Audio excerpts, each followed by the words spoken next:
তো বন্ধুরা, শীতের মৌসুম কিন্তু এখন পুরোদমে শুরু হয়ে গেছে।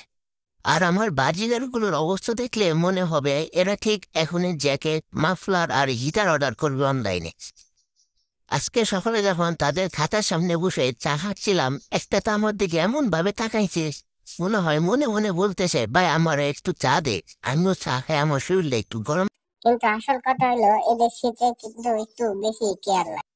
প্রথমত, আপনাদের যে বিষয়টির প্রতি খেয়াল রাখতে হবে তা হলো তাদের খাঁচাতে কোনোভাবেই ঠান্ডা হাওয়া লাগতে দেওয়া যাবে না। তাতে শরীরে যেন কোনোভাবেই এই শীতে ঠান্ডা আবহাওয়া না লাগে। তাই খাঁচা এমন স্থানে রাখতে হবে যেখানে ঠান্ডা হাওয়া প্রবেশ না করে, বা খাঁচা সবসময় ঢেকে রাখতে হবে। আপনার ভালোবাসার পাখিদের একটু বাড়তি যত্ন নিতে ও তাদের শরীরে একটু এনার্জি জোগাড় করতে তাদেরকে এই শীতে একটু হালকা উষ্ণ খবর দিতে পারেন। যেমন মিলেট, ক্যানারি সিড, সিদ্ধ ডিম, এগুলো তাদের শরীরে খুব বেশি পরিমাণে এনার্জি। শীতকালে তাদের এই খাবারগুলো খুব কাজে লাগে, তাদের শরীর গরম রাখতে সাহায্য করে। তাই সপ্তাহে 3 থেকে 4 দিন তাদেরকে এই খাবারগুলো দেওয়ার চেষ্টা করবেন।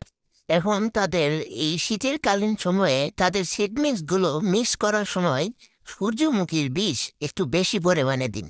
সূর্যমুখীর বীজ কিন্তু তাদের শরীর গরম রাখতে খুব সাহায্য করে থাকে। তো ভাই, এই শীতে বাড়তি যত্ন নেওয়ার দায়িত্ব কিন্তু আপনার। আর কিউটনেস লেভেল কিন্তু এই শীতে তাদের খুব বেশি পরিমাণে হয়ে থাকে। তারা দেখবেন ফুলে একদম ব্যাঙের মতো হয়ে থাকে। তো ভাই, এই শীতে একটু বেশি বেশি এদের যত্ন নেন।